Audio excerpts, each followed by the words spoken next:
শুক্রবার মানেই ছুটির দিন, আর ছুটির দিনে স্পেশাল কিছু তৈরি করতে হবে, এটাই স্বাভাবিক। কিন্তু সপ্তাহে 7 দিনের 7 দিনই আমাদের ব্যস্তময় জীবন। আমাদের যে কাজটা, এটায় কোনো ছুটি নেই, এর কিন্তু কোনো পারিশ্রমিকও নেই। বিনা বেতনে কাজ করে যেতে হয়, তাও লোকের কথা শুনতে হয়। কিছু করার নেই, এটাই জীবন। কিন্তু আমার কর্তামশাইয়ের সপ্তাহে 7 দিন, একদিনও ছুটি নেই।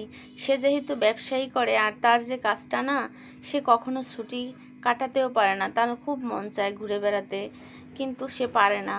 আসলে একদিন দোকান বন্ধ দিলে এত ফোন কল আসে যে দোকান বন্ধ করার আর উপায় নেই। যাই হোক, সামনে যেহেতু কুরবানি ঈদ, ঈদের একদিন সে ছুটি কাটায়। এই একদিন আমরা ঘোরাফেরা করি। ঘোরাফেরা করতে আমার ভীষণ ভালো লাগে। কাজের ভিতর দিয়েও কিন্তু আমি ঘুরি, কেননা আমার প্রত্যেকটা ভিডিওতে দেখবা আমি কোথাও না কোথাও গেছি। আমার ঘোরাফেরা করতে ভালো লাগে, আর বাচ্চাদের সাথে নিয়ে যাই, বেশ আনন্দই হয়। তো এখানে আমি নুডলস রান্না করব। দেখা যায় কি, আমরা বাজার থেকে যে নুডলসটা কিনে এনে খাই, ওইটাই কিন্তু অনেক খারাপ পদার্থ পাওয়া গেছে বর্তমান সময়ে শুনি। জানি না কতটা সত্য, তবে এইভাবে একবার নুডলস রান্না করে দেখো, অনেক মজা খেতে। প্রথমে আমি রুটিটাকে সুন্দর করে ছেনে নিয়েছি, মানে আটাটাকে, রুটি না, গরম জল করে।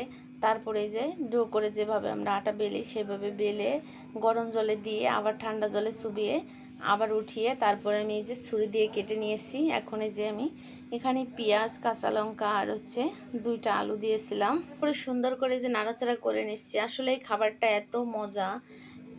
অন্য খাবার আমি ট্রাই করছি, তোমাদের সাথে শেয়ার করেছি, তবে 100তে 100 আমি এই খাবারটাকে দিব। এত মজার একটি খাবার।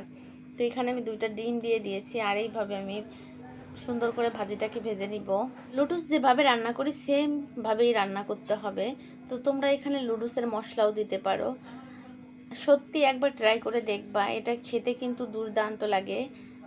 একটা আপু আমার কাছে রেসিপি চাইছিল, তো আমি যেভাবে তৈরি করেছি, সম্পূর্ণ ভিডিওটি দেখলে অবশ্যই সে বুঝতে পারবে আমি কিভাবে তৈরি করেছি। তো এখন এই যে আমি দিয়ে দিলাম আটার যে লুডুসের মতন আকৃতি বানিয়েছিলাম সেইটা। তো দেওয়ার পরে দেখে না কত সুন্দর হয়।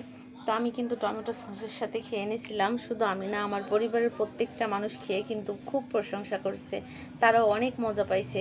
কিন্তু চাইলে বাচ্চাদের টিফিনেও এই খাবারটা দিতে পারি। এই খাবারটা খেতে, মানে খেলে পর তারা অনেক খুশি হবে, তাদের পড়াশোনার প্রতিও বেশ ভালো লাগবে। দেখা যায় পেট ঠিক তো সব ঠিক।